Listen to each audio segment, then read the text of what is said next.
আমার প্রিয় ছাত্রছাত্রীরা, এই লকডাউন পরিস্থিতিতে তোমাদের পড়াশোনার সুবিধার্থে রামনগর সাহরা ইউনিয়ন উচ্চ বিদ্যালয়ের পক্ষ থেকে অনলাইন ক্লাসের ব্যবস্থা করা হয়েছে। আজকের বিষয় অষ্টম শ্রেণীর পরিবেশ বিজ্ঞানের মানুষের খাদ্য ও খাদ্য উৎপাদন। প্রথমেই আমরা জানব কৃষি বিজ্ঞান কাকে বলে। আমরা যেসব খাবার খাই তার কোনোটা আমরা উদ্ভিদ থেকে পাই, আবার কোনোটা আমরা প্রাণীদের থেকে পাই। জীববিজ্ঞানের যে শাখায় উন্নত মানের উদ্ভিদজাত আর প্রাণীজাত খাদ্য উৎপাদনের পদ্ধতি সম্পর্কে আলোচনা করা হয় তাকেই কৃষিবিজ্ঞান বলা হয়।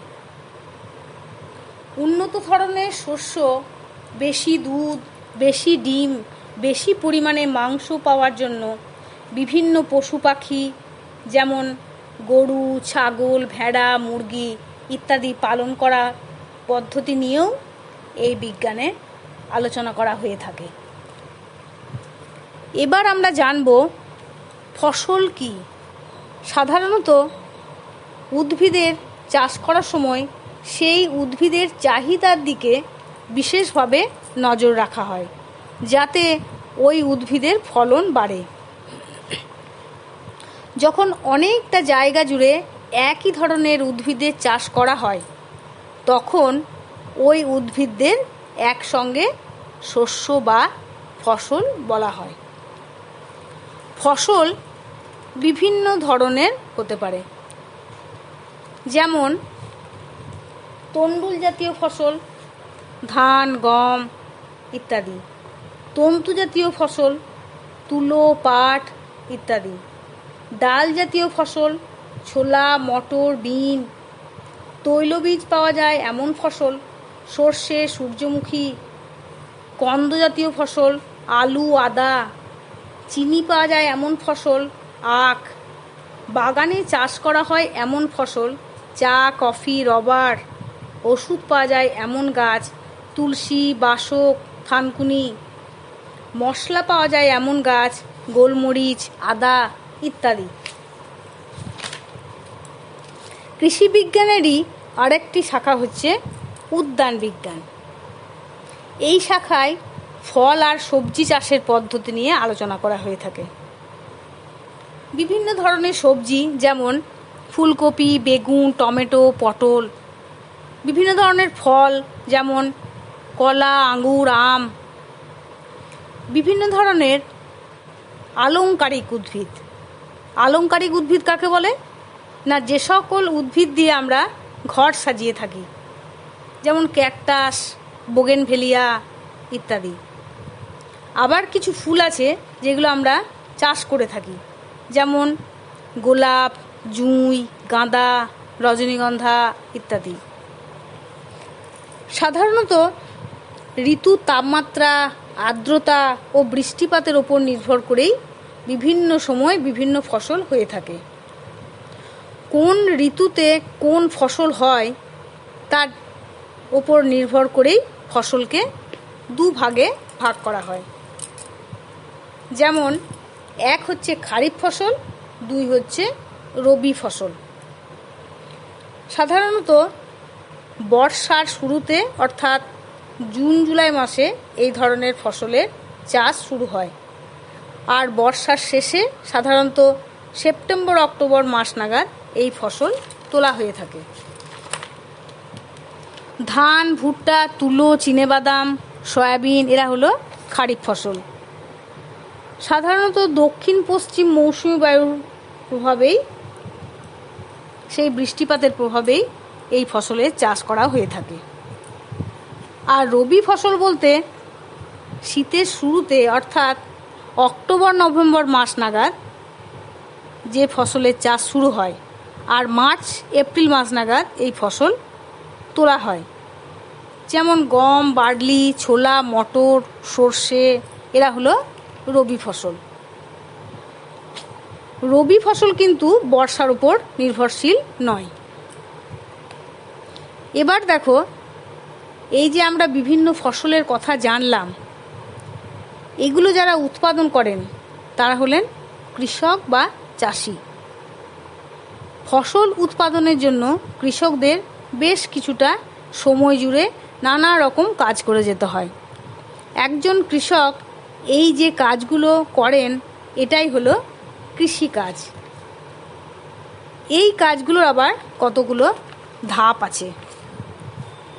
যেমন প্রথমেই চাষের জমির মাটি তৈরি করা, বীজ বপন করা বা বীজ বোনা, সার প্রয়োগ করা, তারপর জলসেচ, তারপর আগাছা দমন, ক্ষতিকারক কীটপতঙ্গ থেকে ফসলকে বাঁচানো, ফসল তোলা, তারপর ফসল সঞ্চয় করে রাখা।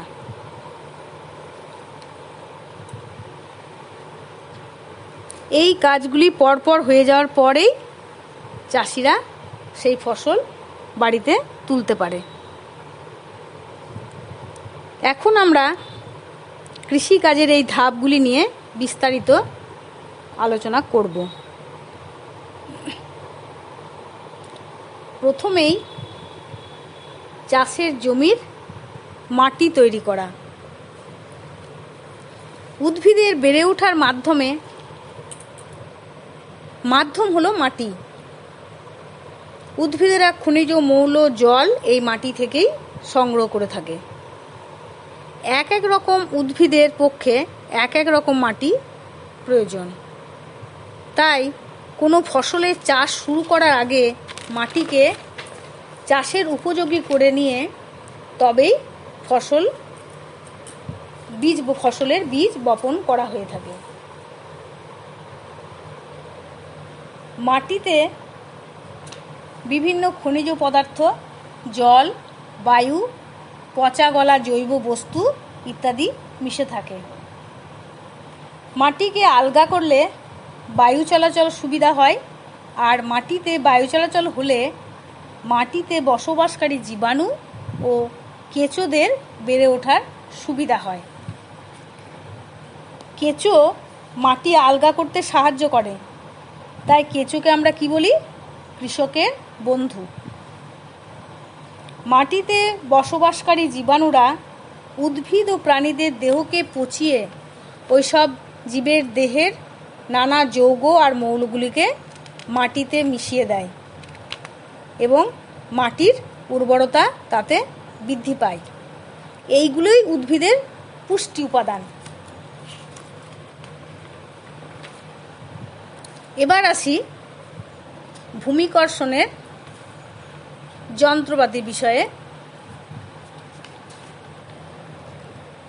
আমরা যারা গ্রামাঞ্চলে বসবাস করি তারা কৃষিকাজের যন্ত্রপাতি সম্পর্কে অল্প বিস্তর সকলেই জানি।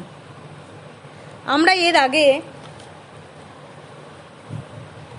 আলোচনা করেছি মাটি আলগা করার বিষয়ে। সহজ কথায় জমি চাষ, চষা বা ভালো কথায় ভূমিকর্ষণ। সেই জমি চষতে লাগে লাঙল।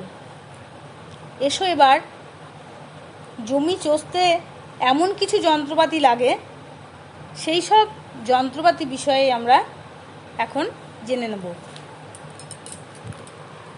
বহু প্রাচীনকাল থেকেই চাষের কাজে লাঙলের ব্যবহার আছে আমরা জানি।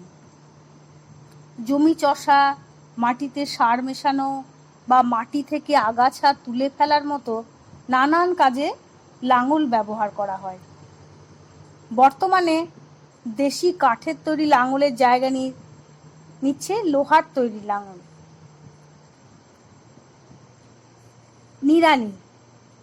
নিড়ানির সাহায্যে চাষের জমি থেকে আগাছা তুলে ফেলা আর মাটি আলগা করার কাজ করা হয়। এরপর আসছি কর্ষক। বর্তমানে বড় বড় চাষের জমি কর্ষণ করতে ট্রাক্টরের সাহায্য নেওয়া হয়। ট্রাক্টরের পেছনে লাগানো কর্ষকের সাহায্যে খুব অল্প সময়েই অনেকটা জমি চষে ফেলা যায়। ছোট জমি বা ফুলের বাগানে এখন অনেক সময় এই কাজে পাওয়ার টিলারও ব্যবহার করা হয়। এরপর একটা কাঠ বা লোহার তৈরি যন্ত্রের সাহায্যে চাষের উঁচু নিচু জমিকে সমান করে নেওয়া হয়। এর ফলে জল বা বায়ুর প্রভাবে মাটির ক্ষয় কম হয়। অনেক সময় জমি চষার আগে মাটিতে জৈব সার মেশানো হয়। এর ফলে মাটির সঙ্গে সার ভালোভাবে মিশে যেতে পারে। তাহলে আজকের আলোচনা আমরা এখানেই শেষ করছি। পরের দিন বা পরের ক্লাসে আমরা আবার কৃষিকাজের অন্যান্য ধাপগুলো নিয়ে আলোচনা করব।